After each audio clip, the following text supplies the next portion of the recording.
Sound on. 3, 2, 2. What up, what up, what up, what is happening, good people? Welcome to this live Monday edition of Herb and Two, alongside the illustrious Toussaint Werner. My name is Herb Howard. This is where we get together, talk about issues impacting the black community. We talk about how those issues impact us as individuals and also how they impact us as a collective. And along with your help, we talk through these issues in hopes of finding the optimum solutions for how we can overcome said issues. Again, overcome them as individuals, but perhaps more importantly, overcome them as a collective. Thank y'all so very, very much for choosing to be a part of this conversation. As always, your input is valued. It is certainly appreciated. We will read through as many of your comments as possible while we go through the show. We would kindly request that you please take a quick second to share the broadcast, share it on your personal page, share within your personal network, share with anybody that you think will add value to this conversation or find value in this conversation. Also, make sure you subscribe to the channel, hit the like button on the video, and set the alert so you get reminders anytime that the page goes live. Again, this is Herb and Two. It is intellectual thuggery at its absolute finest. My name is Herb. His name is Two. Two, what's happening, good brother? What's up, family? I'm just doing, brother. It's one of them months. It's you know, life is life, and situations are situating. They are situating, and so I'm surviving it. We be pedaling and what they call treading water. Treading, man. Dog paddling. Dog paddling. Yeah. Dog paddling. I remember that was a swimming test in high school. Dog paddle. Yeah, you know, Whitney Young got an Olympic-sized pool. You can't swim? I cannot drown. So you can't swim? I cannot drown. It would be the niggas that grew up by the lake that can't swim. You know niggas that be in the lake? I be in the lake. You're the only one. You be in that motherfucking dolo, don't you? Niggas that be in the lake. Sheree, what up? All the time. Maha, what's going on? The lake is the shit. No, the lake is the shit. The hopping in it is the water part of the lake is the shit. That is the purpose of the lake. That's what it gave it the name lake. That's not the It's not called the sand. It's called the lake. God damn it. That's not the. It's called the beach. Which whatever. The lake. No, I ain't got no problem putting my feet in there, but I'm not gonna be fully immersed swimming in the lake. That's just nuts. Why is that nuts? Cause for what am I doing that for? You're a jerk. No, you're That's what's wrong with niggas, right? We done had all that land for 50 years. And I've taken full advantage of it. Not utilize it. Niggas don't even get in the water. I've taken full advantage of living over east. I am one of the biggest advocates for growing up over east and growing up in South Shore. Like, anybody that hears me talk know that I love that plot of land. But all of it except for the water. Ain't nothing to do with me swimming. All of it except for liquid gold. No, I love the water. Except for what it's most valuable for. That's no. You know, water has healing properties, right? Yeah, so and you have to immerse your whole body into it to get the full effect of the healing properties of the water. Barefoot in the grass. You know what I mean? You one of them niggas that don't take baths. You one of them niggas like I only shower. It's been a long time since I've taken a bath. You all disgust me. It's been a long. So you just be out there all the time. You just be out running baths every chance I get. That is weird behavior. Y'all, hey Ron P, y'all take baths like regularly? Hey, they don't even bathe. Look, he's talking about, what you mean bathe? Right, as opposed to what? Like, right. That's what water for? That's, like washing up. Ron, wash up.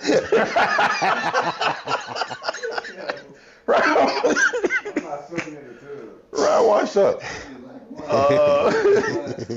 Ron hit the hot spots at the sink. Hey, they say I'm not soaking in the tub. But y'all so sensitive. Why not? Because it's gay? Why are you gay? Wait, you? This is the stance you're taking? Y'all made that philosophy. I don't rock like that. You think that inhaling and exhaling is gay? No, I don't. Breathing is breathing. We're gonna get into some of that a little bit later on. But nah, man, whatever. But yeah, we've been trade war. But the point is, we had an Olympic-sized pool with the young. Like they could legit host the Olympics at the pool with the young. Don't most Chicago high schools got Olympic-sized pools? Don't most Chicago high schools got Olympic-sized pools? Most pools aren't Olympic-sized. Dunbar had one. Okay, I don't doubt it. Diet has one. I'm just thinking about the schools I've been in, and I ain't. But I thought it was standard. Nah. It was standard for y'all to learn how to swim, though, wasn't it? Yeah, well, that's what I'm saying. This was what had to pass the swimming test, and it was like my gym teacher was like, "Yo, jump in there and dog pedal." For how long, sir? Like, my gym teacher at the time was also my football coach. I'm like, Coach, what we on? Like, how long do you want me to in the deep end just sitting here? Because you're scared. That's what it was. I didn't like it. You're scared. You can say it's okay. Yeah, I didn't like it at all. Okay, you're scared. Okay. Isn't that reason enough to learn to swim? I can swim. I can not drown. Oh, God. Don't you see me sitting here talking to you? All right, man. All right, yeah, this is it. This niggas never learn. Don't you see me sitting here talking to you? Niggas never, but you don't get in the water, fully immersed. So. I bet I can outswim you. Shit. I bet I could. If you could just not drown, you ain't got a chance. I bet I can outswim you. Yeah, I got trophies for swimming. I used to be on the swim team. I got trophies for running track. I'm not fast no more. Okay, all right. Well, whatever you want to bet that, we could, you bet me I couldn't do the flip. We bet that. You could bet me you could bet me whenever you're ready. All right. I'm official, right? I'm part of that generation that had to learn these things, right? We was outside by ourselves. You understand? With no cell phone, you couldn't call for help. You had to figure some shit out. Yeah. Right? So I learned how to swim very early. I almost drowned for real in real life, though. No, this real shit. I don't doubt it. I was still funny. It wasn't funny at the time. Right. I was scared to the motherfucker. Abbey Park, man, and I could not drown. Right. I was like that level. Right? We jump off the diving board. Like, summertime, that was a big thing for us. The pool open, we was going crazy. Yeah. Man, I jumped off the diving board and somebody jumped off right after me, but jumped on my back, knocked the wind out of me. Right? That's OC. Shout out to my homie, man, Anthony Rose, Fat Joe. Fat Joe dove in and saved me because it was over. And I knew it was BT, over. what up? It was over, and I knew it was over, G. It was all bad. I met this dude in, what was I recently at? Or most recently, I guess it wasn't there. Last year I was in Mexico. And I met this dude, this white dude. You stay on the island trip ass nigga too and can't swim. I don't understand you niggas. I'm in the pool. I wasn't in the ocean. You need to be going to travel to Russia. Go somewhere where ain't no water. I wasn't in the ocean. I was in the pool, sir. I only been in the ocean a couple times. I don't like it. It's too salty. It ain't really my jam. But one time, a previous time I was in Mexico, I did go. We took like the, whatever you call this kind of boat. But anyway, took it out into like Island of Mujeres or whatever, and it was like super dope. And the water was super raw. And it was a little deeper than I could stand up in, so I was a little uncomfortable, but it was fun. We was actually like jumping off the yacht and stuff like. Now that's what I don't do. Yeah. I don't rock with that ocean. And it ain't about not swimming. It's easier to swim in the ocean because there's more buoyancy, right? Mm-hmm. But it's too much shit in that ocean that I can't identify. I'm not rocking. It's cracking in the ocean, though. I saw a video this week where a shark was on the beach, like ankle waist water. Yeah. Like they showed you how close he could get. Yeah. I'm cool. I don't want no parts of that. That's when they super hungry.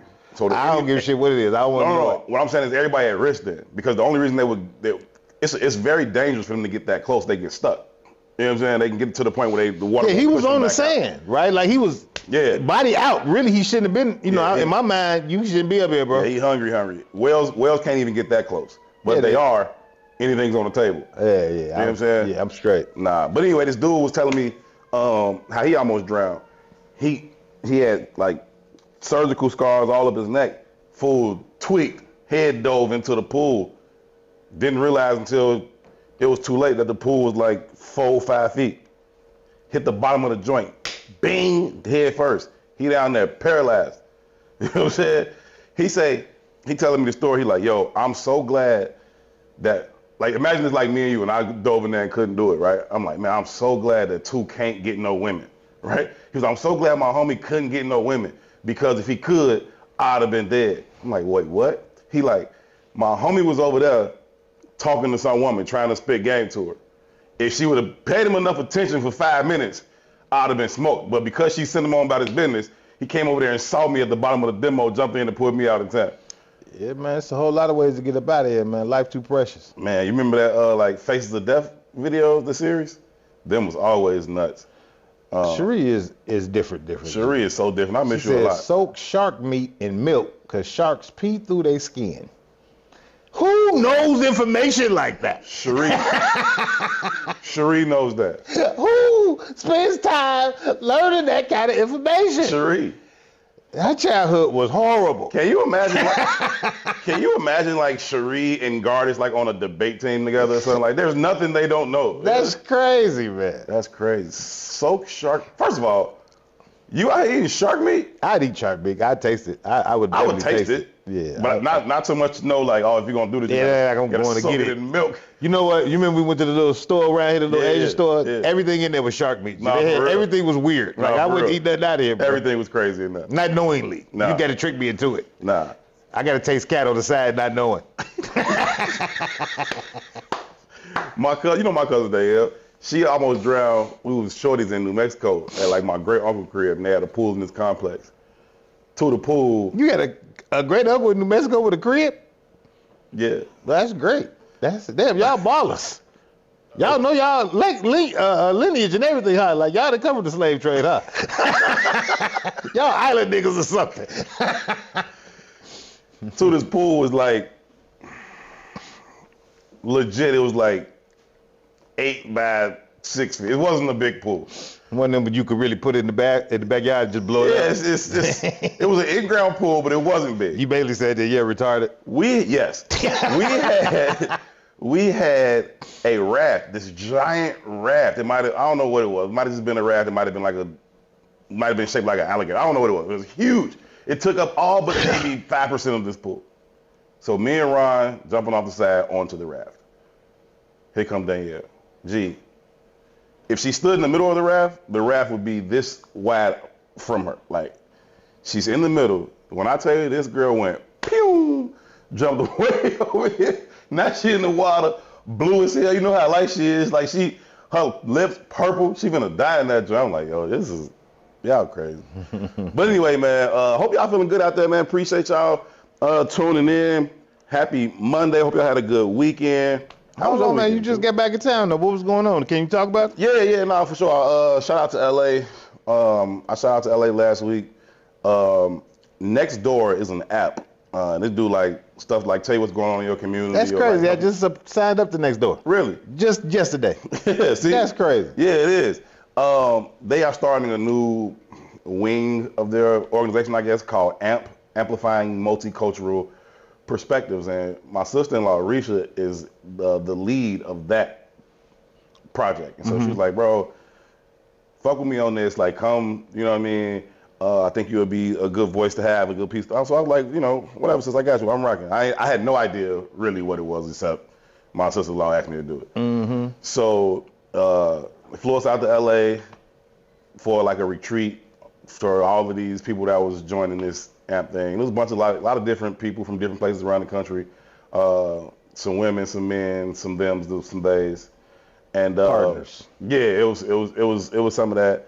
But it was cool, man. We had a really, really good time, some great conversations, great blending of a lot of different people, black people. But it was dope, man. We had a good time. So shout out to Reese, shout out to Nextdoor and AMP. Looking forward to build some stuff with them. But we like the first night we had like an open bar. It was kind of like just like a little meet and greet. So we had like an open bar, cocktail hour or two or whatever. The next day was the retreat, and we drove, hop on like the Sprinter or whatever from our hotel up into the hills, and we was at this big stupid mansion, like right in Beverly Hills, and past the little Bel Air sign, which I'll tell you something about that later because people was wilding. Mm-hmm. But anyway, the mansion was super dope, and we was in there just, you know, we recorded like an hour and a half conversation, had a little bragging session, people talking about what they do. Food was phenomenal. All the vendors was black catering companies, woman from Louisiana. Castle Catering. If you out in LA, Castle Catering is the name of it. But she was super, super dope. She was from New Orleans, so her food was crazy. They fed 3-4 meals while we was there. But anyway, it was dope, man. We had a super good time. Hung out a little bit later at a bowling alley, which was hilarious. I'll tell y'all about this a little off the air, but a couple of the gay dudes was hilarious.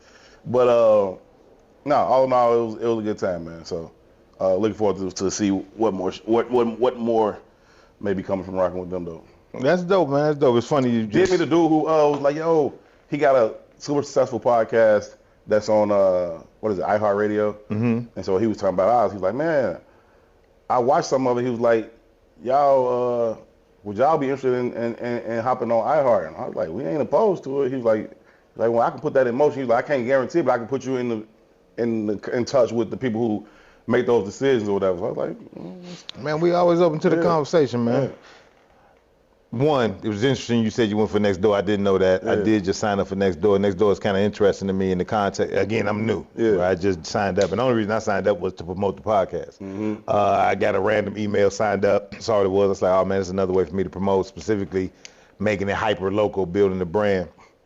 But I don't really like that people are accessing me and they like, man, I live 2 blocks from you. Man, I live, like the access points is a little scary for me. Right, But right. it's also like, this is the world we're moving into. You know what I mean? But you said something else that caught my attention and you know, we got an outline or whatever and this wasn't on the outline. Right. But you talked about diversity and inclusion. Yeah. Right?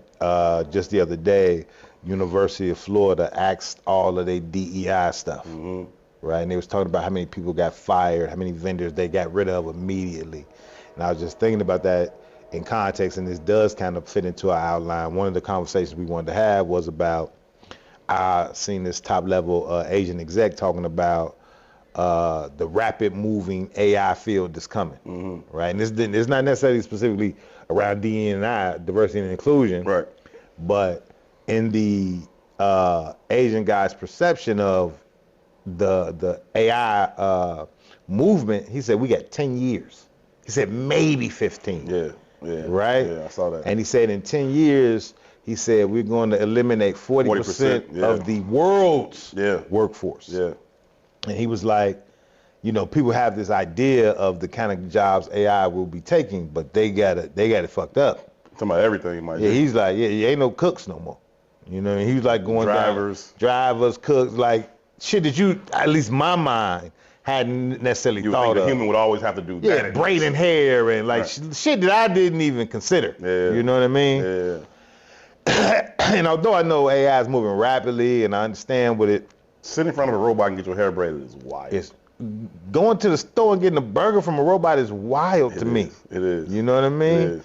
But what is most important, I ain't gonna say this was the most important, but what caught me off guard, he was like, one of the things that he's like, most people are telling their children, you know, to go to school, learn computer programming, da. He said, no, that's a fallacy. He said the computers are gonna program themselves. Right. So they was like, well, you know, how does humanity survive? And he was like, well, we'll adapt. Like that was his suggestion on how to survive. Adapt, right? And then he said, more importantly than learning computer programming, he was like, you have to be able to articulate the questions you want the computer to solve. That will be the skill litmus set, test, right? right? How well you can articulate, right? Now, diversity and inclusion, how we get back to diversity and inclusion.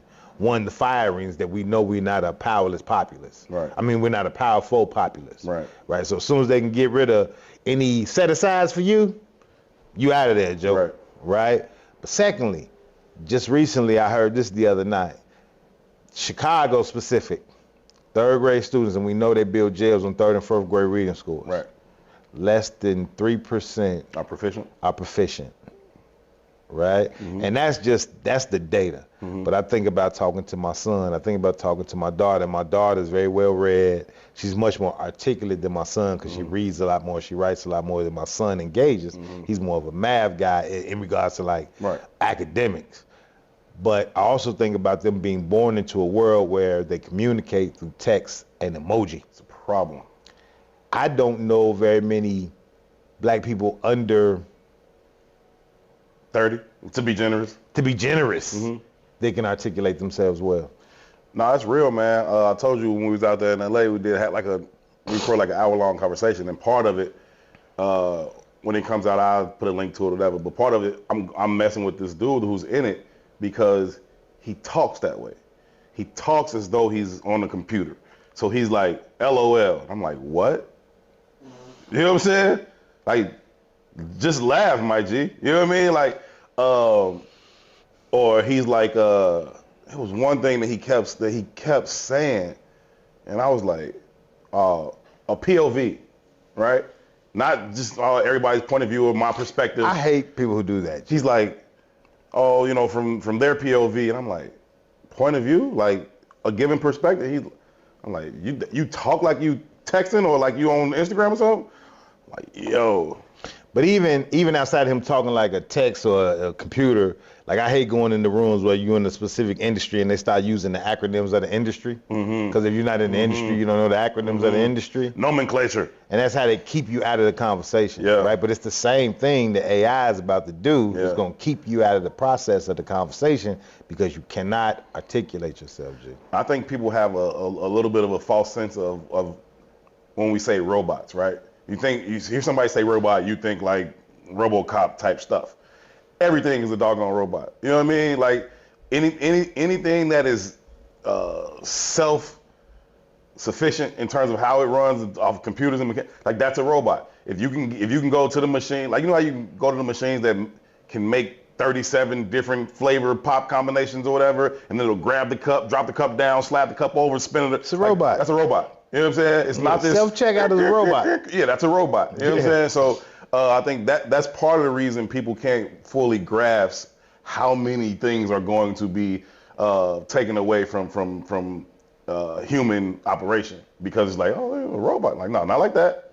You know what I'm saying? So Gardner makes the point. He says, in the capitalist society, I can see an elimination of all those jobs. In the socialist economy, I can see less elimination. That becomes the conversation for me. Like, in the capitalist country, how does humanity survive without any capable in creating capital? Yeah. Like, you would almost have to become a socialist country in some capacity. I don't know what that looks like, but I just thought it was very interesting. They was like, well, what do you think? How do we? He was like, yeah, you'll adapt. And I was like, well, damn, that's interesting. That's interesting. That's you know cut and dry. Cut and dry. Optimistic. Just adapt. You know what I mean? I mean, I think that's what humans do, but still, like, what does that look like practically? Yeah, they do adapt. And I also started following this young sister. I don't know exactly where she's from, but she calls herself a black futurist. Dope, really, really bright. You know, and she's talking about, she's on the cusp of, you know, the new digital economy. She's on the cusp of the new digital landscape just in general. And she talks about a lot of different stuff. And she's uber dope. She's uber bright, uber brilliant.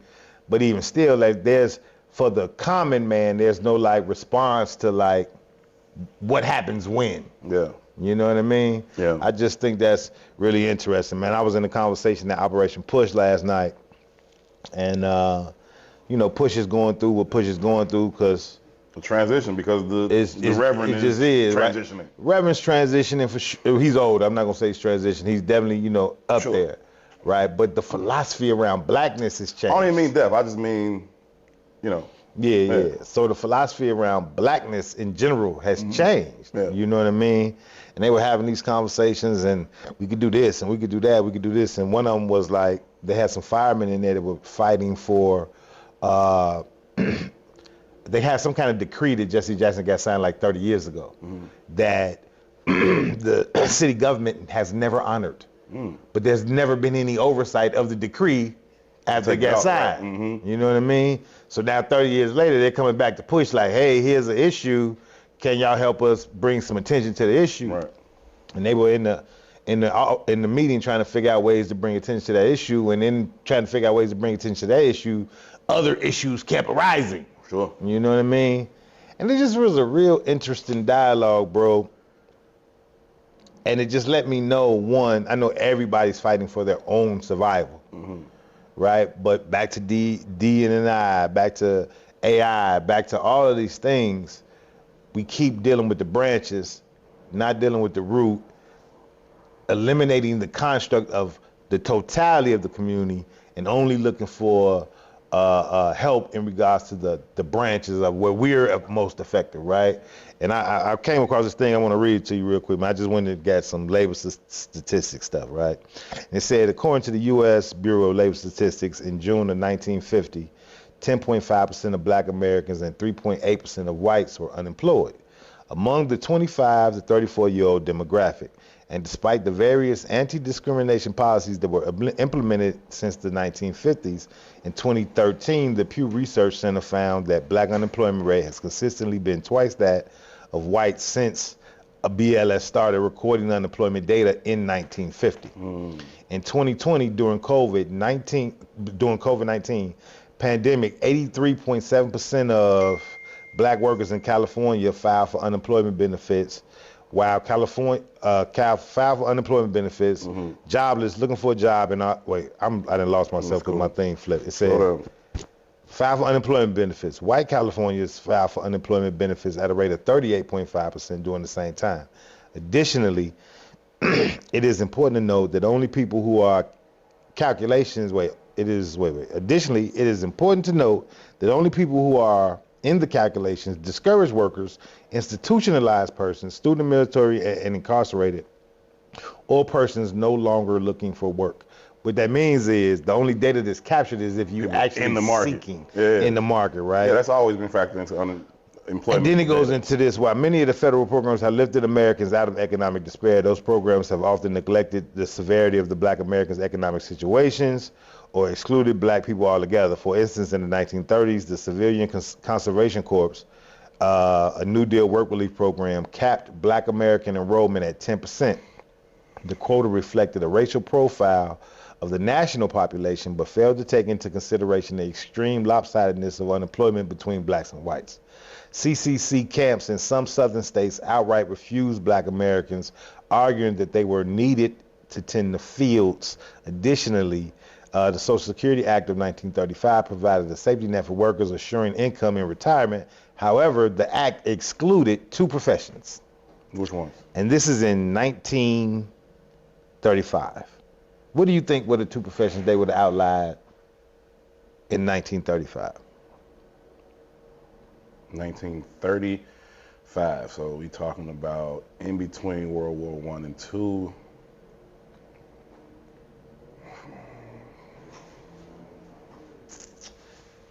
Agriculture and domestic workers.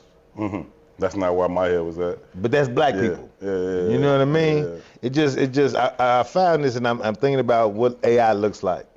I found this and looked like what's happening in Florida, right? We in trouble. No, for sure. Like, but we always know we're in trouble. No, but I don't think we understand the level of trouble we in. I think when you talk about DEI, like I think the whole diversity, equity, and inclusion, I think all of that was just a bit of a farce, if you will, right? Not that it was not real, but I just think it was disingenuous, right? And they were all just spaces filled by usually a woman of color, you know what I mean, to kind of fit that bill for DEI.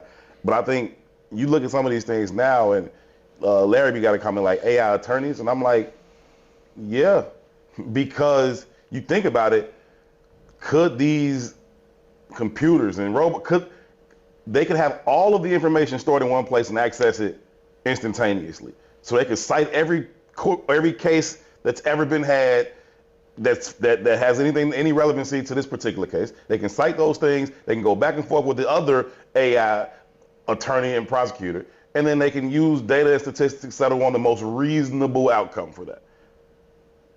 But then what type of factors will they add into the algorithm? Race? Social economic status? Like, and then what do these outcomes then look like? You know what I mean? So I think I can see that. Gardas was mentioning how, China is leaning into AI and not worried about, the job loss because they are the largest manufacturer in the world. Everything is made in China, whereas in America, we don't make much of shit anymore. We used to make stuff. Now we don't. So we on the shit end of the stick on that. So I think all of that is a problem, man. And then you end up in situations like you were just before the cameras came on, you was just talking about how Bella, 15, right, just had a friend murdered. From that, we want to say, like, in this city, it's unlikely for anybody to reach 16 years old without having been close to or known someone who was killed by violence. You know what I mean? And that reality, I don't see it lessening when less people are able to earn. You know what I'm saying? So even that conversation, though, right? Like the violence conversation in our community, like you just said, Bella lost her first friend to gun violence this past weekend. She's 14, a freshman at Kenwood. We had this same exact conversation when Eric was a freshman. We did, I remember. Right, he lost his first friend at the same age point. You know what I mean? But it's a circular conversation, if you ask me, right? Violence is a direct reflection of poverty. You know what I mean? We're not we're angry. You know what I'm saying? We up against the wall because we've been left out and cut out. You know what I mean? Back to that conversation with Push last night. One of the things about the decree that Reverend Jackson got signed 30 years ago was based on the black populace of Chicago. And they brought up the point that, there's been a great exodus of black people from Chicago today. So if we go back in there fighting for that decree to be honored, what do those numbers look like? You know what I mean? And I did the research, and it's like we've lost 400,000 in the last 30 or 25 years or something like that. But that loss of black residency, it might have a plethora of reasons attached to it. But the truth of it is that you can't afford to be here. That's what the truth of it is, right? The truth of it is that Chicago is safe. It is a safe city in consideration. Sure. Right? The truth of it is Chicago is the 8th wealthiest city in all of the world. You know what I mean? Truth of it is the large swath of the land in Chicago is at least lived on. I don't want to say owned, but it's at least lived on and occupied by black people, right? We just made some jokes about the goddamn water. Right? But that's prime real estate. Prime real estate. Right. And that's specifically the south end of that prime real estate is black owned. You know what I mean? And it's very valuable and those people want it back. So to create the environment where you leave, you have to tear it down. They snatch away the resource. You know what I mean? And it's a circular conversation. So my son and my daughter experienced deaths of friends at 14, which also makes it a very calculated existence for themselves to just survive the terrain of being in the world where 14-year-olds die. It creates a mindset around the city you live in. You know what I mean? So maybe by the time you're old enough to say, hey, I want to be somewhere, it's not here. When a white 14-year-old dies, it's national news. Anywhere. School shooting, whatever. It's not an expected outcome. Shouldn't be expected for nobody. But we know it to be more of a reality than any other group. I'm still very defensive about Chicago. I'm still very much a Chicago defender, pun intended, right? I got into a passionate conversation with a guy when I was out in LA. He was just talking about the narrative of Chicago. I ain't really spent much time, in the city, but it's a bad place. And I was like, make that make sense. How you gonna say that? I ain't never spent no time there. It's a bad place. And the prevailing narrative that goes out about it, and I think is limited. Like we know, surely we just got done talking about the violence of it, right?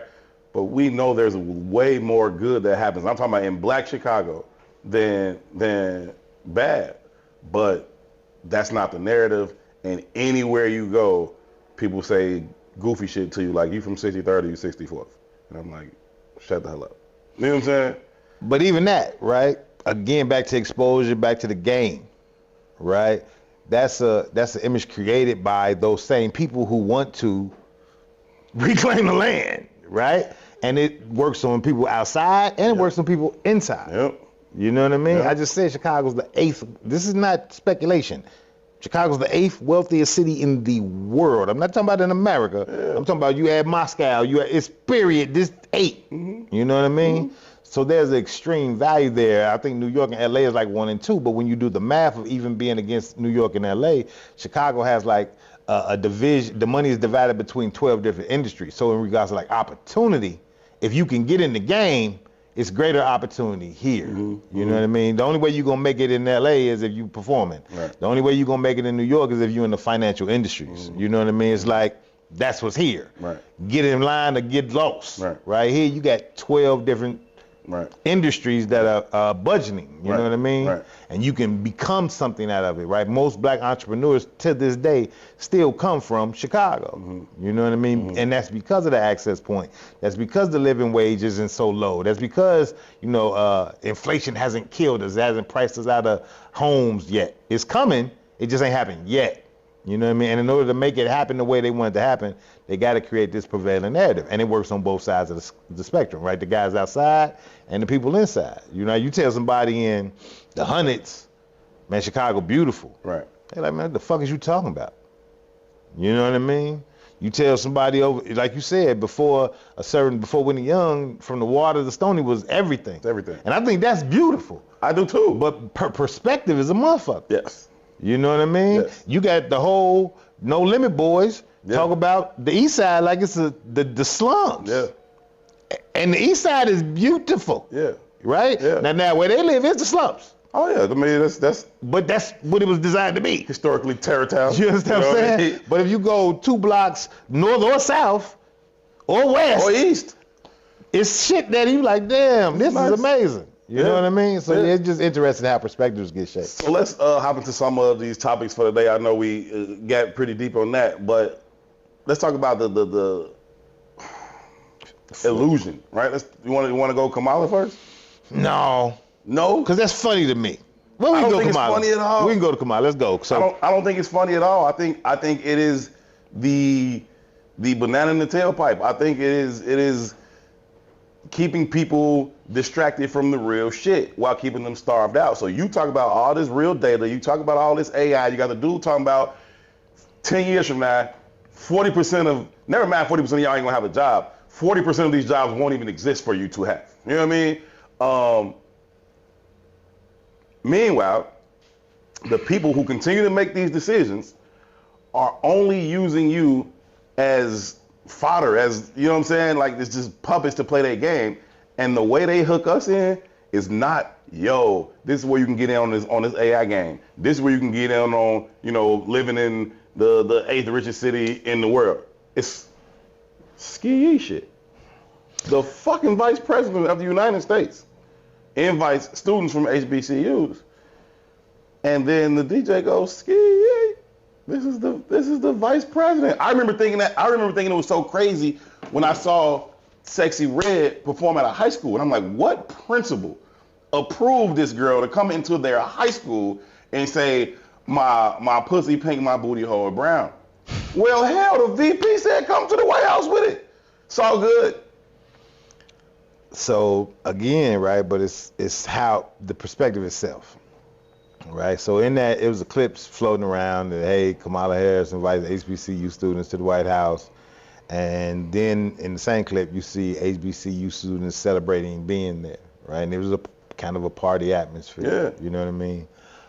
It's the same thing that it's Chucks and Pearls, right? It's like, what do we value? We got a house party for y'all. I asked the question, like, why are we so unserious, right?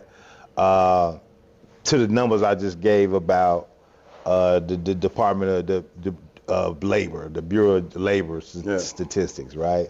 Thinking about the inclusion of how AI is going to eliminate XYZ jobs. Well, them HBCU students are there because they plan to join the workforce fairly soon. Mm-hmm. Mm-hmm. You know what I mean? And the people that you should be talking to about securing your opportunities in that workforce are giving you entree into their circle because they need you. That's it. They need you to be dancing in Chucks and Pearls and in Ski Win. That's it. Right?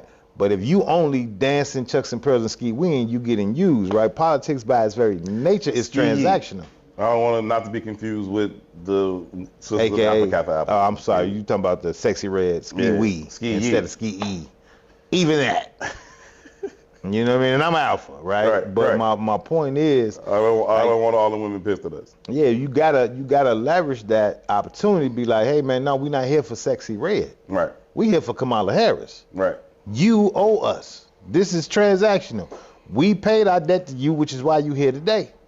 Right? We just a very unserious people. I got a clip, and P, play that clip, man, because it speaks to like our level of unseriousness and the opposition's level of seriousness. Let me know when you rocking it out, P.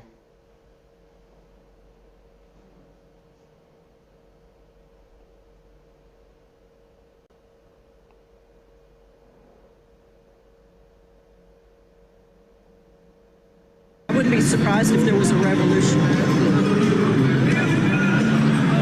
What does that look like to you? Total mayhem. But I think it's going to be the only choice that some people see. They say Joe Biden wins the White House again. You don't believe that he actually does. How does Trump come into power then? It may be up to us. Is that a physical takeover of the White House? Could be. And it wouldn't just be the White House, it would be the country. The Pentagon. Sure. And you think that human life could be a consequence of It that? could be. It's called collateral damage and the cost of war.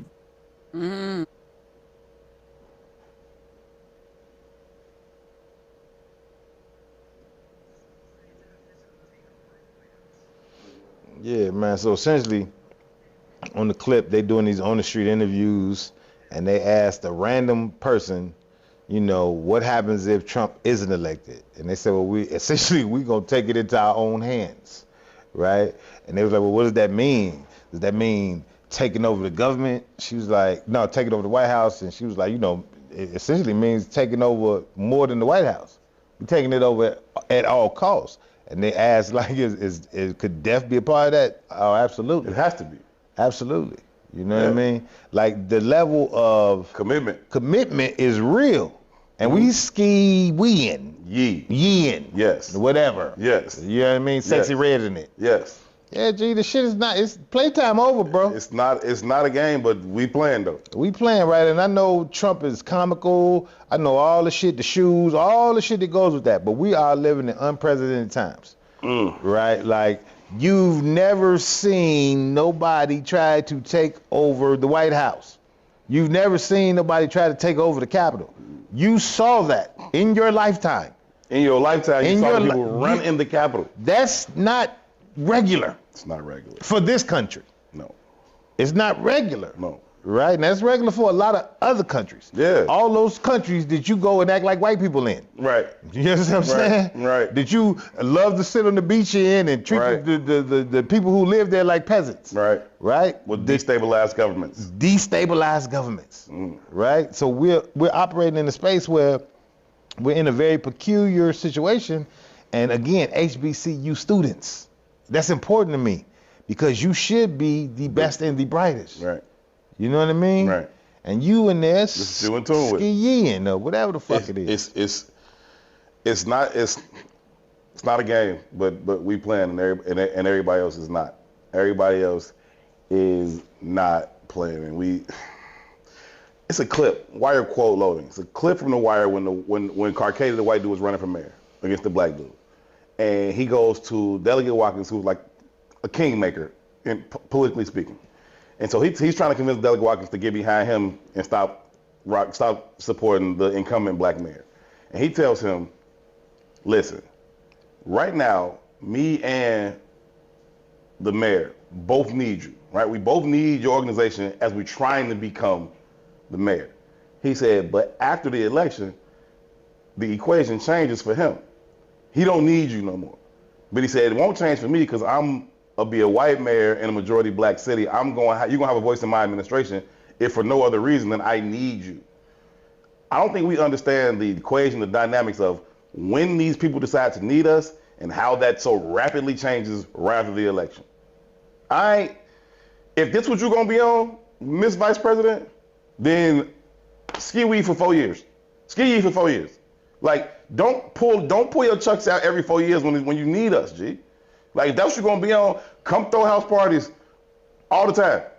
If that's what you really believe in, but you don't. You know that that's not some bullshit. But when you need us, you think that you can come get us for the low. And unfortunately, they haven't been proven wrong. If Bill Clinton can play the saxophone on whatever TV show, it's cool. Yeah, but that puts us at a space and places like, what's our responsibility to our own existence, though? 100%. Right? We got the Democratic National Convention coming to Chicago in August. Right? Again, access to power. Right? Outside of just the infusion of capital that's going to come to the city, because I know it's a lot of people hitting me right now like, hey, man, the DNC's coming. These RFPs are available. Let's fill out for this. Let's fill out for this. Let's fill out for that. And I'm with it. I'm going to chase every dollar that come through this city. Let's go. You understand me? But there's also political ramifications for the DNC being in Chicago, right? The fact that my daughter and my son both have experienced loss of a friend at 14 years old, that's a political conversation. 100%. Right? The fact that they released a report saying that less than 3% of third graders, black third graders specifically in the city of Chicago, are reading at proficient grade level. That's a political conversation, right? We know the housing issue in Chicago. That's a conversation. The migrant issue in Chicago. That's a these are all conversations that, as Black Chicagoans, because they hear. We should have. You got to deal with us. You got to hear me now. You got to deal with me. You know what I mean? And until you deal with me, fuck you. Ain't no expectation of you coming back. Ain't no, not even the expectation of coming back. We also got to honor the fact that Chicago, in my mind, is still the epicenter of Black life in America. It really is, right? Jesse, I went to meet Jesse yesterday. Farrakhan is still here. Right. Obama came from here. Right. Black Chicago has validity. It has power. We have to use it, right? But part of the conversation I was having with the people at Push last night was that is the disconnect. You, 80 whatever years old, understand the polarity of that. 40 under, maybe 50 under, maybe 60 under, don't give a fuck. Just a small segment of any age group. 85, just a small segment of that age group that's really engaged in a real way, man. We gotta tighten up, man. It's some wild shit. I know we're gonna move on to the next topic. Yeah. I also want to bring this up too, though. I just looked up Kamala Harris's net worth and I'm confused by the math. Oh, the math is not mathing. She came in at $3 million. She's now at $16 million. Her salary is $230,000. So this says she came in at 6.75, which I doubt. She came in at 3. But they say she's now at 15.29. Yeah. And they list all her sources of income, which is why I thought this is very interesting, right? They say her sources of income are her vice president's salary, which is only $235,000, right? And her book royalties. But they mention all of her book royalties. Her book royalties came in at $326,000, and another book that she was part of came in at $130,000. But see, there's 2 mansions. There's about, I don't know, per these numbers, there's like $9 million off. If we were to audit, If we were to audit, it's like $9 million off. a lot of I don't know. It just looked weird to me. You know what I mean? accountable for $500,000 unaccounted for. Like, Yeah. it's, hey. Also political shit. Back to our political petty and how fucking unserious we are. Right. Right? I made the joke before the cameras came on about Rico Reckless. You know what I mean? Who is Rico Rex? Fannie Willis. The AT alien prosecutor, right? Rico Reckless is her new name. She's Rico Reckless. You know what I mean? Reckless. Rico Reckless is out here doing her thing. She hitting everybody with the Rico, and she's reckless with her personal life. Let's say. Came out last week like how her affair with the Wade guy came to fruition. 2 people snitched on her. 2 black people. You understand? One was a woman who supposedly was her friend. Sure. Fannie denies this is her friend. Clearly. Right? And then the other guy was a guy named Terrence Bradley. Terrence Bradley is the star witness in this situation. Right? He told on the homie Wade. He told Trump's lawyers that, hey man, you knocking this dude. You know he's knocking it out. You know he's knocking it down. And she cashing him out. And she cashing him out. Right? But Terrence Bradley was Wade's attorney in his divorce. Is that not the wildest shit ever? So it's probably some I would think it would be attorney-client privilege too, but obviously Terrence was like, fuck you, I'm tricking. Like, while you going through this process of your divorce, who you're currently boning probably comes up with your lawyer. Yeah, man, I don't know. You know what I mean? But Terrence was like, hey, man, I'm snitching. Hey. So there's no proof to this. She gave you $650. I need my $650 too. Run me my bread. You know what I mean? If she ain't cutting me in, y'all got to cut it out. Cut it out. Cut me in or cut it out, right? But we so fucking petty though, right? That's nuts. I don't know this to be fact. This is the internet. So the internet dug into why he was snitching. These 2 black people, right? Brian Todd, what up? So the internet dug into why he was snitching, and it comes out that, and I don't know for a fact, I don't know if it was Terrence Bradley or if it was Wade, but one of them was knocking down the other one's intern also. And there was jealousy that other one was knocking down the other one's intern, which gave him cause to go tell. It was all about you knocking down my little intern, whichever one it was. Yeah. Gee, this is the only case that really has some merit with Trump, right? And he's gonna beat it on the technicality. And he's gonna beat it on a technicality because you mad Because you Rico Reckless. that Rico Reckless didn't cut you in, and you mad that the intern is probably, $30,000 a year person chose him over me. How often? Gee, we petty as fuck. How often do we find out at the center of any big beef, it's a small relationship? You know what I'm saying? Center of a huge beef, it's a small relationship in there somewhere. And this ain't no different. Yeah, that's crazy, man. And the most historical criminal case in the history of the United States. Nobody, a former president has never been arrested. You know what I'm saying? Like, yeah, this the man most been convicted of rape and he ain't going to jail, bro. the most historic case in the history of this country is going to be thrown out on a technicality because of a small relationship at the center of it. It's also because of black pettiness, Yes. right? It's like, look at me, I have value. I mean, and it's amazing this is emanating from ATL. Why? Because I think ATL is Black Hollywood, Yeah. right? And sure. I think about the desire for so many of us to get to ATL, and I think of what ATL is. Like, I used to hate going to LA. I used to hate it because I felt like it was Hollywood. Like, it was nothing of substance. Right. You know what I mean? I remember one of my early LA stories. I might have been 18, 19, college kind of kid, went to LA. And I had some, like, I don't know, make up a name, some Gucci glasses, Right. but some shit that was really exclusive to me. Right. You know what I mean? I'm like, oh, I'm finna stunt on these motherfuckers. You know what I mean? And I got the car, man, and it was Everybody like got 25 Gucci niggas glasses. with Gucci glasses. I took that shit off so fast. I was like, this is embarrassing. You know what I mean? But that's what ATL has become to me. It's like a all the time reality show. 100%. You know what I mean? It's like BT Uncut. You know what I mean? 100%. 24/7. We shouldn't even call Atlanta no more. It's just BT. BT. It's just BT, shit. Bruh, speaking of Tyler Perry, side note, he got to relax, bro. His What movie, Tyler Perry do? he got the new movie with Kelly Rowland. Oh my gosh, she's so gorgeous. She is, and I did watch it just for that specific, the rumors of the sex scene. My goodness, great. First of all, that is a pH balanced nightmare. I thought that too. They are rolling around in paint, and I'm in the barbershop when I'm watching it. So all Wait, they play this in your barbershop? Yeah, What kind it's of barbershop you go to? You know the barbershop I go to. They got women hair braiders and salon.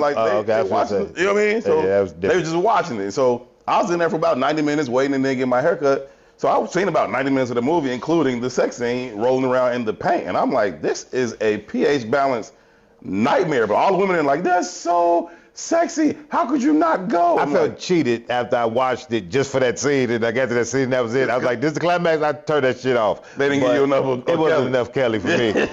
But here's what I thought about that whole movie. Right. Because Tyler Perry is horrible in regards to like the movie he creates, in my It opinion. was okay, but the last 15 minutes he went full Tyler Perry. I didn't get to the last 15 Oh, it was minutes. tweak. But what I thought about though, because I saw Dude in some other movie. I can't remember what it was, Okay. but it wasn't a bad movie. Right. And I know I didn't have great expectations of Kelly Rowland's acting. Right. You know what I mean? Right. But Dude's acting in this movie was horrendous. And it had, I blame Tyler. Because the other movie Dude was decent. Like, is it his scripts that makes this shit? It makes the actors bad, bro. That's some shit. Hey, we don't need your A game here. Okay? We do not need your A game here. Just keep it cool. God said that scene was so That scene disappointing. was It so was, man. I had because of the rumors and the talk, I had great expectations and I was let down tremendously. It was disappointing. It was hilarious though, because they was like up the street, and you know things started getting hot and heavy. She stopped, so he was like, "Okay, let me get your jacket, get you on by the head." They drove down the street, and then she went. Like, That's all he needed to do is drive you on the motorcycle. We good. We're gonna take this motorcycle ride a couple blocks, and now you're ready to go. Now you're warmed up. That's time. I say, hey, this is nuts. Ready to cheer on your husband? Come on. Yeah. Come on, man. Yeah, it was so serious. Tyler Perry's a dirtbag. One of the women that work in the shop, she like, oh my God, like she's like any woman would go for that. And so then when she started ripping off all the pictures, you realize every woman did go for this. Like it was like Buddy found the right script and ran it bike over and over and over again. Absolutely hilarious. Wait. Was the sister in the barbershop say anyone would go for that? The motorcycle ride?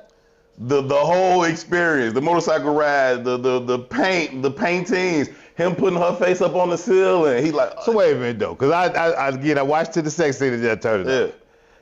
Right before he nails her, Right. he had a white chick doming him off in her face. That was the same scene, if I remember correctly. Yeah, she man. domed him off in his face. Kelly got up in the uproar, walked outside. He went and got her from the motorcycle, came back. So, homie. No, she left. She left and came back. She left and came back. He had no, he didn't do nothing to her. He didn't- Oh, right. White girl's doming him off. She's in an uproar. She leaves, decides, well, maybe I kind of like that kind of action. Maybe I would. Comes back. He gets dressed. He's naked from getting domed off from the white woman. Now he could just roll right into Kelly. But instead, he puts on motorcycle gear. What's wrong with Tyler Perry, man? So let's go. Hey, go back up to Sheree comment right above Gardner's comment. She said, y'all ain't realizing these movies are Perry Tyler's penthouse form stories. He casts eye candy men for a reason. Yeah, he different, bro. He different. I said, my man that got dressed to take on a motorcycle ride to come back to get naked. Go ahead, boy. Oh my God. There's some different shit here, Jack. Yo, man. Under that Right. sex act. Why we talking about entertainment and wildness? Why are you gay?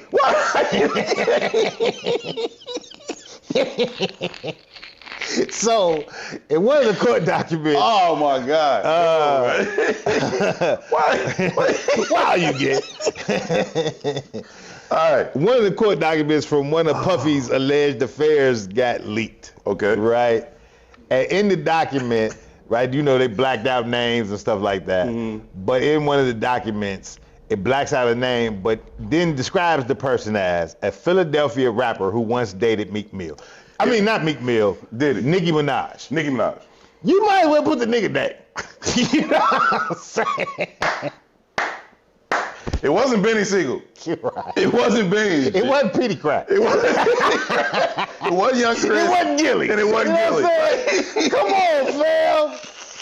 Come on, man. The government is disrespectful, bro.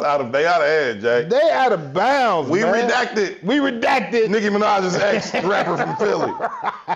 What? Oh. So anyway, man. Diddy was tracing the dream. And, Oh, man. hey, man. So anyway, right, so this comes out, and Ack being who Ack is, Ack's a jerk. I really don't like Ack at all. Like, Ack is the type of dude, like, you see him in the street, you wouldn't even know him, you still just want to slap him, man. Like, he's just a different kind of Yes, character. Sheree, we want it.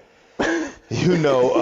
We want the complete Yeah, transcript. send the Diddy transcripts, Sheree. We definitely want to see him now.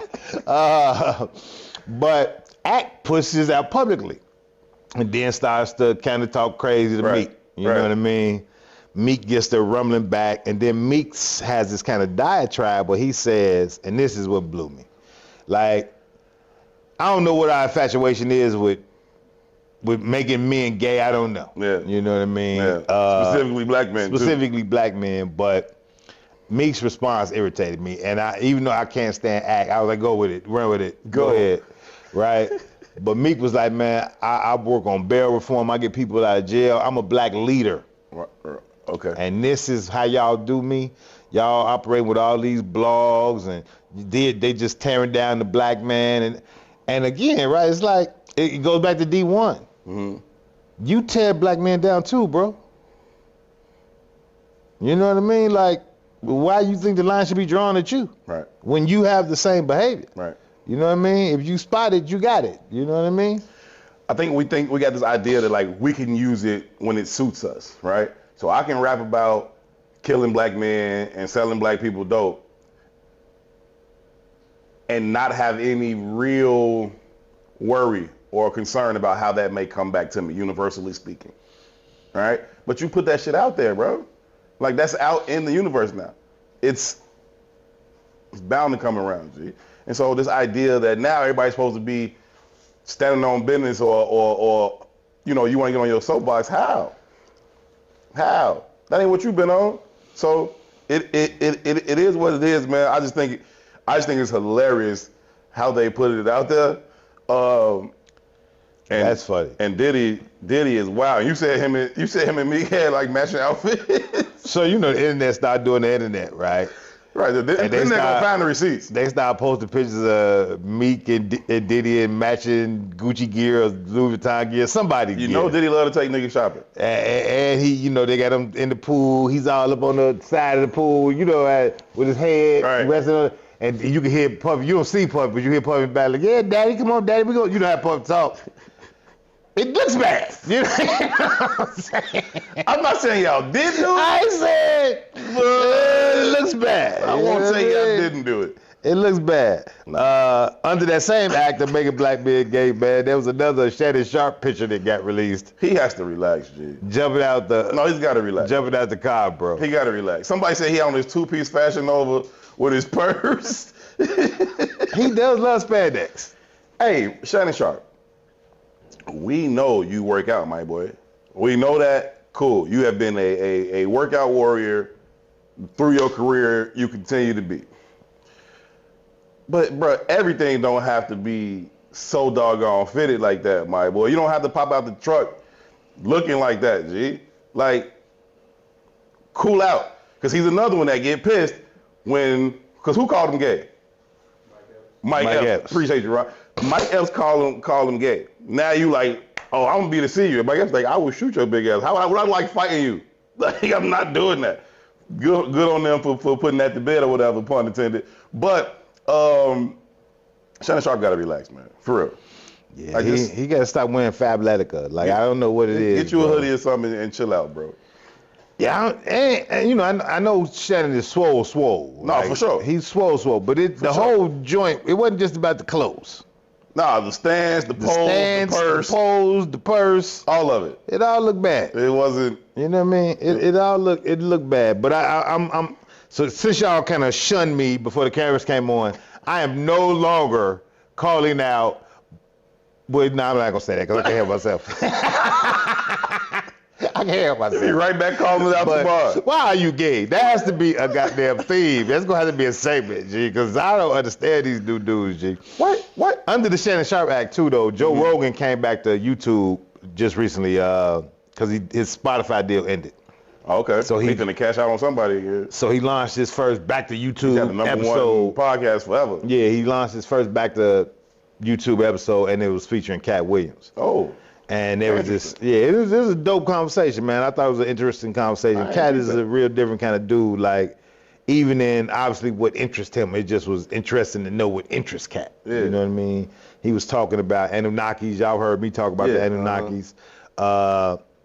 But there was a point when they got to talking about menthol cigarettes and black people's addiction to menthol cigarettes. And Cat was, I can't remember how Joe Rogan asked the question, but Cat was like, don't ask that, that's racist. Right? And Joe Rogan was like, well, what's racist about that? I don't get it. He was like, would it be racist if I asked you about pasta and Italians? And again, I don't want to talk off term, but I don't remember the actual quote context or the context, but there was this conversation that kind of transpired. And I'm not saying it's racist at all, but Cat answered the question, and he, in my opinion, he answered it wrong. And I think that's the racial implications of our failures as black people. So part of the conversation was like, why are black people so addicted to menthol cigarettes, right? When you start thinking about, you all are younger than me, but I don't even know if in your lifetime there have been public advertisements towards cigarettes, because it's been such a long time. I remember the cool ones and the Camel ones, and you know. But there was a targeted advertising campaign for black people, specifically even the ones you mentioned, Cool, Camel. Those are all menthol-driven cigarettes. You know, Cat's response was like, we just like powerful shit. No, we're being sold a bill of goods. Right. You know what I mean? Right. Like, that's just it. And we buy the bill of goods. Yeah. And black people die at immense numbers because of menthol cigarettes. Yeah. You know what I mean? Yeah. There's a reason why even the stores in the hood that don't got cigarette contracts sell Newports. They don't sell no other cigarette. They don't even get the Newports out, but everybody know they're there. Right. You know what I mean? Because they don't need another cigarette. That's the only one you're going to go in there and buy. That's real. You know what I mean? But that's because of years and years of targeted marketing campaigns, man. You know what I mean? It works well. I remember Chris Rock saying if the Philip Morris company was a bunch of niggas from Mississippi, he said cigarettes would be illegal than a motherfucker. You know what I'm saying? They getting money, man, and we steady buying in. You know what I mean? Yeah. And it ain't just around Philip Morris. It's around all the conversations we had today. Yeah. You know what I mean? It's all connected. It is, man, and we just in a space and place. One, the DNC coming here this summer. I don't know what we can do, But I think we should be in front of, or at least aiding in, some kind of planning of some kind of takeover, or some kind of So I think that's disruption or something. I think that's what we should do. I think we should start a series on that and bring in, different powerful voices and different people with different connections and have a conversation that we can put together a plan of action for what we want to get done over the course of the convention. Like, so I think that's something that we can do. I think that would be a great use of Herb and 2 as a platform. I think that's what we're about. And I think that we know a lot of the people. We just got to get them galvanized, organized more so even than galvanized, but organized and implement a plan. I think we can absolutely do that. You talk about it's March. You talk about 5 months. There's no reason we shouldn't be able to get everybody that we think could have an impact on that. Here on the set, have a conversation, put together a real plan of how we're gonna move that thing. So I would love to take that on, as a project in terms of just being that center source or mediator, whatever it is, connector for the people that's already doing dope shit. So I'm down to do that. I think we should. Yeah, man, I'm with it. Another note, man, I know we finna get out of here, man. Give me a quick update on the Bears quarterback situation, because I'm seeing shit that I know ain't really legitimized through the Bears organization. In all likelihood, Justin finna be gone. In all likelihood, they are going to draft Caleb Williams, #1, and I think it's the wrong decision. Nothing against Caleb. He's a young black man. I want him to reach his fullest potential and have a wildly successful career. I push back on all of the assumptions that he is this generational quarterback, that he is the next Patrick Mahomes, just because statistically and historically speaking, that is such a hard thing to predict. To then just say we know that for sure about this dude is absolutely crazy. Patrick Mahomes got drafted #11, and the Chiefs traded up to get him. You didn't know Patrick Mahomes was Patrick Mahomes. How the hell you know Caleb Williams is the next one? You know what I'm saying? Y'all thought Mitch Trubisky was better and Deshaun Kaiser was better, and like, it's not real. You know what I mean? Tom Brady went 199th. Aaron Rodgers went 23rd, I think, or 22nd. Like, these things, man, there's no science to it.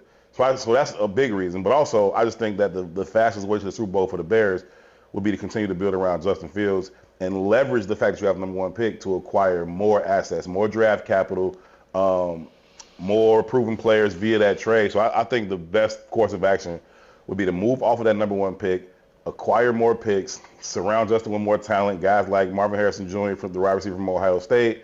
You got the tight end from Georgia, Brock Bowers. You got a lot of players that's coming out in the draft that can help. But you also have players on these teams that you can trade with, established, proven players that play positions of need for the Bears, like defensive tackles. So if they make a trade with the Washington Commanders, the Commanders got 2 really good defensive tackles. The Bears need one of them. You know what I mean? So those are the types of things that I would think would be the best course of action for the Bears. There are legitimate arguments for the other side. Justin hasn't proven to enough people that he is that guy. There is also financial ramifications of being able to reset the rookie quarterback clock on terms of pay scale. You can get while your quarterback is on his rookie deal, quarterback's going to be the most highest paid player on your team after his rookie deal. But if you can get him on his rookie deal, then that allows you to do a lot of other things with your salary cap. So that's one side of it. One argument for the other side. But for me, unless you fix all the other things around him, Caleb Williams isn't going to have any more success than Justin Fields or any other quarterback the Bears have had. He got to have weapons to throw to. Yeah, and they 100+ year history. So it's the only reason it stood out to me because I saw it was a meme, but it said it was a quote from Justin Fields. What is it? It was like, if the Bears decide to move on from me and they want a guy that jumps into the field crying to his mom because he threw an interception, they're going to do it. No. I just didn't think he would say that. Justin wouldn't say that. But I still saluted. I shared it like he said. Justin wouldn't say that, and he didn't say that. He's been supportive of Caleb Williams, publicly. I think he follows him. I think he's liked some of his stuff on terms of social media and Twitter and Instagram and whatnot. Justin ain't that kind of dude. Justin is a real solid dude. Like, you know what I'm saying? I ain't friends with him or nothing, but in the interactions I've had with him and some private moments, like I think he's a dope dude. I also I know that Justin is capable of dealing with Chicago as a market. I don't know that about Shorty, which is what the people were making fun of in that meme, right? This ain't the place for you to run in the stands and cry to your mama. This is Chicago, nigga. You know what I'm saying? Like, this ain't the place for that. I'm not tripping off you doing that, but take that up the tunnel, bro. You know what I mean? Those types of things, they lost a game. Oh, I'm not speaking to the media. That's not going to play here, boy. You know what I'm saying? So all of those things, it's that Hollywood shit. You coming from USC, like, this ain't Hollywood, bro. You know what I'm saying? So Justin has shown himself to be capable of handling that pressure that comes along with being a quarterback in this market. There's only a few markets like this. Chicago, Philly, New York. Like, it's different in those places in terms of the pressure. And Justin has proven himself to be able to handle it. I don't know that Shorty can. But that being said, I do expect the Bears to trade Justin Fields in the next couple of weeks and ultimately draft Caleb Williams next month. Yeah, well, you know, the Bears are going to be the Bears. Yeah, they always going to do the Bears thing and fuck it up. I think Justin Fields ends up going to a team that has good structure in place. Like, if he goes to Pittsburgh, they might go to the Super Bowl next year. Pittsburgh got a great defense. They got Mike Tomlin. They've been talking Atlanta, though, right? That's because he's from there. But Mike Tomlin is a fan of Justin Fields, and they got a lot of things in place. So if he go there, watch out for them to make a run for real, and I'm going to be rooting for Shorty. I'll root for Caleb Williams too. Be clear, like I've rooted for worse quarterbacks. I've been a Bears fan forever, so I've rooted for Craig Krenzel and Jonathan Quinn and Moses Moreno and Henry Burr. So I'll root for Caleb Williams too. But you best believe, as soon as I get done working the Bears game, I'm gonna put on the film of Justin Fields game wherever he was, and I'm be like, Shorty is getting it done. So but that's Ryan Poe's decision to make. He's earned that job. He'll make his decision, and we'll see what happens, man. It is what it is, man. Take us out of here. We gotta go, man. So much fun chopping it up with y'all live back on the show. Love seeing y'all in the comments. Please make sure y'all continue to share the show, post it on your page, let people know we are here every Monday live at 1 p.m. Central Time. I said get us out of here. Real quick, take us back to the comments, y'all. Also, man, I want to do I got some ideas at hand that I want to leverage, right? Okay. One, we came back to doing the lives because we want to re-engage our traditional audience. Right. We've not been able to re-engage the totality of the traditional audience as of yet, but I want to do something called, I got this little marketing concept called Come On Home. So we want to invite like audience members down to the studio. We're going to get them on camera, do like little drops saying, man, come on home back to Herman too. So if y'all interested in that, don't hesitate to hit us up on either of the social media accounts. If you got our personal numbers. Yeah, a lot of y'all got our numbers. A lot of y'all know us in real life. Also, we're going to be uploading new merch on the website within the next couple of days, man. We also need you all to support that. Herb&2.com. Yep. Herb&2. And not only is it new merch and it's support, and we appreciate the support, but it's dope shit. It's dope shit. You know what I mean? So if you gonna go spend some bread on some clothes, on some hoodies, on some hats, spend it with us, man. We need that support so we can keep this going. We need that support so we can play P, Ron, E, keep the movement going. Again, y'all know we've been dedicated to this for a long time. And we're going to stay dedicated. But in order to do that, we got to have some lubricant. You know what I mean? We got to be able to keep the machine going. So herb2.com, check out the new merch.